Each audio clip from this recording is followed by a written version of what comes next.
चंद्रकांत खैरेंना या लोकसभेमध्ये त्यांची सुद्धा जागा आम्ही दाखवून देऊ आणि ज्यांच्या दारोद्यात ते जात आहेत ते काही दिवसामध्ये हे ते आमच्या बरोबर असतील. पण आता तुमचं लढाई जी असेल ती शिवसेनेची असेल की शिंदे विरुद्ध शिवसेना, शिवसेनेविरुद्ध शिवसेना असेल की शिवसेना विरुद्ध एमआयएम असेल? इतरची जी निवडणूक संभाजीनगरची होणार आहे ती शिवसेनेची एमआयएमच्या बरोबर असलेली लढत असणार आहे. म्हणून आमची लढत एमआयएम बरोबर आहे, इतर कोणत्याही पक्षाशी आमची लढत नाही.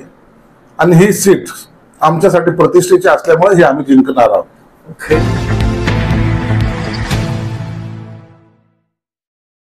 की शिंदे साहेबांचा पक्ष हा भाजपच्या ताटाखालचा मांजर झालेला आहे, त्याच्यामुळे त्यांना उमेदवार जे जाहीर केले असेल, हिंगोलीची जागा असेल किंवा भावना गवळीची जागा,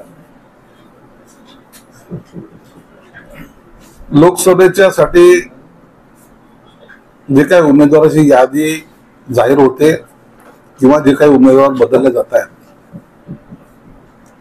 हा एक पॉलिसी मॅटर म्हणून शिंदे साहेबांनी 2 जागांची आदला बदल केलेली आहे. हेमंत पाटलाच्या जागी बाबूरावांना उमेदवार दिलेली आहे, भावना गवळीच्या जागी हेमंत पाटलाच्या मिसेसला दिलेली आहे. आणि हा बदल त्यांना चर्चा करून केलेला बदल आहे.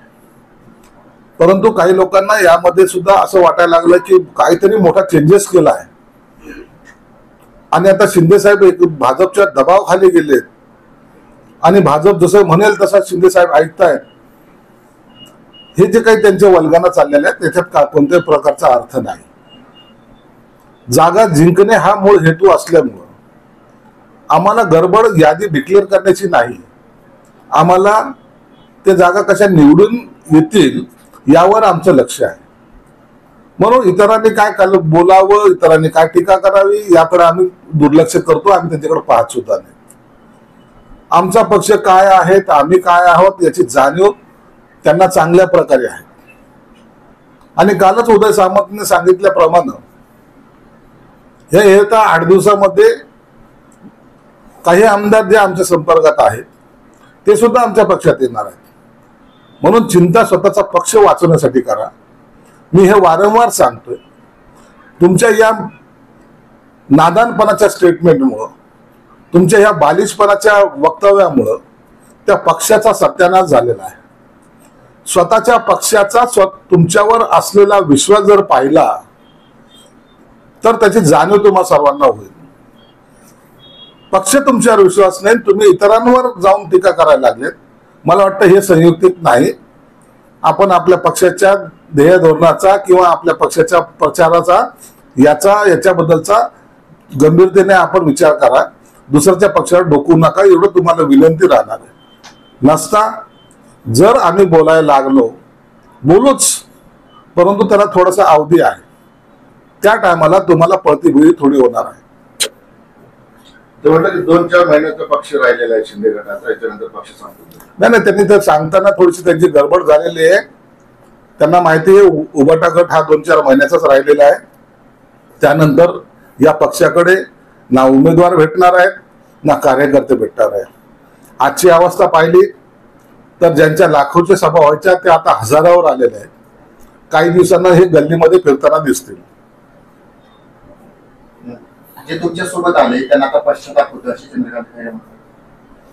चंद्रकांत खैरेंना या लोकसभेमध्ये त्यांची सुद्धा जागा आम्ही दाखवून देऊ आणि ज्यांच्या दारोद्यात ते जात आहेत ते काही दिवसामध्ये हे ते आमच्या बरोबर असतील.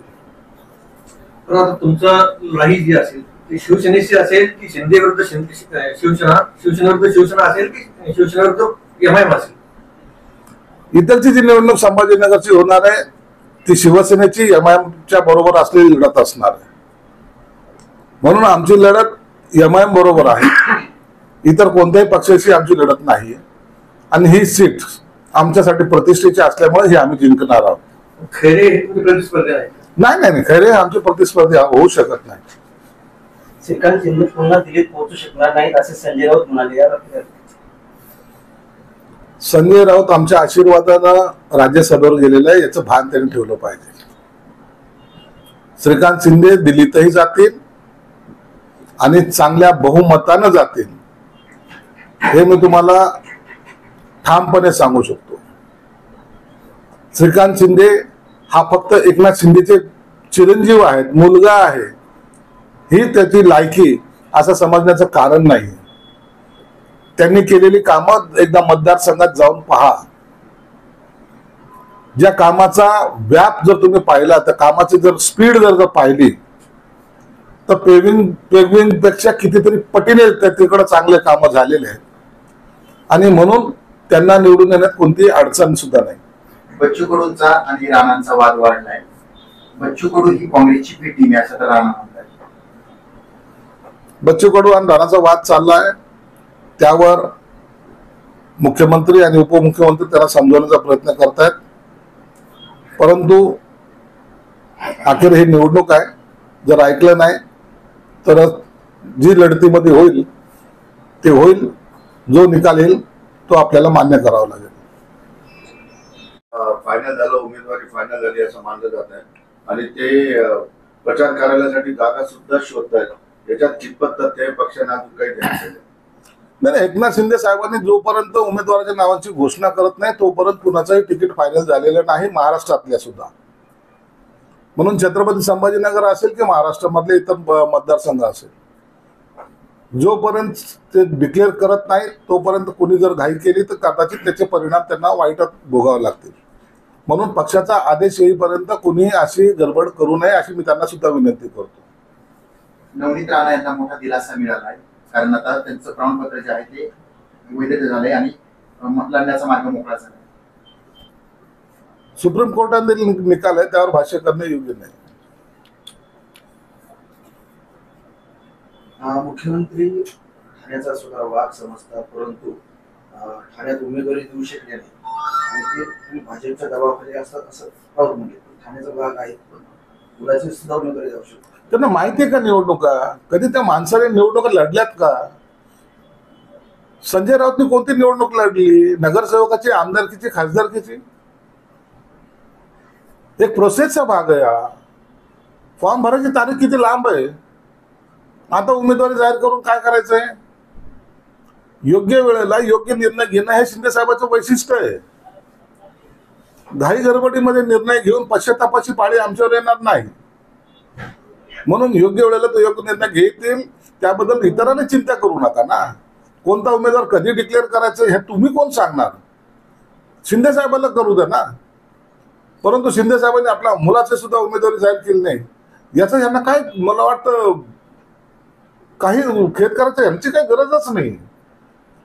म्हणून वाकून पाहण्याची सवय आहे ती सोडा. वारंवार सांगतोय मी, तुम्हाला बोलताना थोडं तारतम्य ठेवा. लोक कंटाळलेत, लोक शिव्या देत आहेत, लोक तुम्हाला तुमचा चेहरा पाहायच्या मनस्थितीत नाहीत, हे समजून घ्या. तुम्ही ऍक्टिंग करून हातवारे करून बोलतायत, पण लोकांना हे पसंत नाही. हे सर्व महाराष्ट्राच्या जनतेला माहिती आहे की हे माणसाचा चेहरा पाहता दिवस वाईट जातो. म्हणून अशाच ह्या लोकांच्या वर आता आम्ही सुद्धा भाष्य करणं टाळतोय. एकनाथ शिंदे ज्यावेळेस पक्ष फुटला आणि लोक तिकडे गेले त्यावेळेस म्हटले की एकही आमदार मी पडू देणार नाही असं त्यांनी आश्वासन दिलं होतं. मात्र आता एक एक खासदाराचे तिकीट कापून एक एक विकेट पडायला लागल्यात आणि विधानसभेच्या आधी अख्खी टीमची विकेट पडेल असं आदित्य ठाकरे. आम्ही कोणत्या वेळेला कोणते गणित मांडायचं याचा पूर्ण अभ्यास शिंदे साहेब करतायत. कोणताही खासदार असेल, आमदार असेल, याला कधीही ते सोडणार नाही याची सगळ्या आमदारांना, खासदारांना शाश्वती आहे. म्हणून शिंदे साहेबांनी जोही निर्णय घेतला तो आम्हाला मान्य असतो. तुम्ही जर पाहाल तर हेमंत पाटलाची उमेदवारी कट केली म्हणून काय झालं, त्यांच्या मिसेसला दिलेली आहे. योग्य वेळेला योग्य निर्णय घेऊन आपला कार्यकर्ता कुठं त्याचं खच्चीकरण करू नये याकडे त्यांचं लक्ष असतं.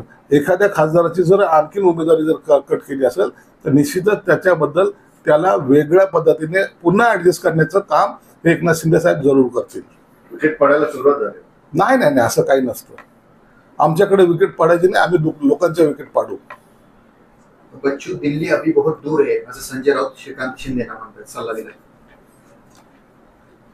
संजय राऊतने हा सल्ला तुमच्या बाजूला जे आहेत त्यांना दिला तर बरं होईल. जे विद्वान आणखीन तुमच्या बाजूला आहेत त्या बाळाला जर त्यांनी हा सल्ला दिला तर बरं होईल, ज्यामुळं तुम्हाला पक्षामध्ये असलेलं स्थान तुमचंही कळेल. काही माहिती त्यामुळे तर त्यांना उमेदवार देता येत नाही असं विरोधकांचा टोल आहे तुमच्यावर. नाही, काय असं काय झालेलं नाहीये. माहितीचा तिढा सुटलेला आहे. कालही रात्री त्यांची बैठक झाली. बैठकीमध्ये सविस्तर चर्चा झालेली आहे. उमेदवारची यादी सुद्धा फायनल झालेली आहे. कोणत्या वेळेला कोणतं डिक्लेअर करायचं आहे हा एकनाथ शिंदे साहेबांचा अधिकार आहे. ते त्यावेळेला करतील, त्यावर निश्चिंत राहावं. उद्धव ठाकरेंनी आपली कबर आपणच खोदली अशी गिरीश महाजन म्हणतात. गिरीश महाजनांनी जे काही वक्तव्य केलेलं आहे ते सर्व राजकीय परिपूर्ण अभ्यास करून केलेलं त्यांचं वक्तव्य असावं म्हणून त्यांनी ते बोललेलं आहे. चांगला चाललेला पक्ष स्वतःच्या स्वार्थासाठी, घराच्या स्वार्थासाठी अक्षरशः दावणीला लावला. शिवसेना प्रमुखांचे असलेले विचार वेशीवर टांगले. ज्यांच्या बरोबर शिवसेना प्रमुख हयातभर लढले त्यांच्याबरोबर असलेली त्यांची आघाडी झाली आणि कधी न दुसऱ्याच्या दर्जात न जाणारे लोक आता सिल्वर ओकला जाऊ लागलेत.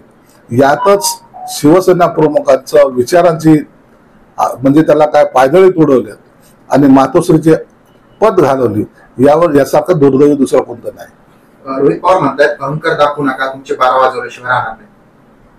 रोहित पवारला आणखी राजकारण कळायचंय. त्याला कळेल आता पुढे पुढे काय काय होतंय ते. इतक्या ज्या स्पीडनी जाशील दुर्घटना से देर भली एवढं त्यांनी लक्षात ठेवलं पाहिजे. कोकणातल्या दोन्ही जागा आम्ही जिंकू, राणेंची फक्त मीडिया चर्चाच भास्कर जाधव. नारायण राणेंनी हे सांगितलेलं आहे की महायुती ह्या दोन्ही जागा जिंकणार आहे आणि म्हणून नारायण राणेसारख्या नेत्यांनी बोलल्यानंतर त्याला एक आगळं वेगळं महत्व असतं. उपऱ्यांनी त्याच्यावर कॉमेंट्स करणं योग्य नाही.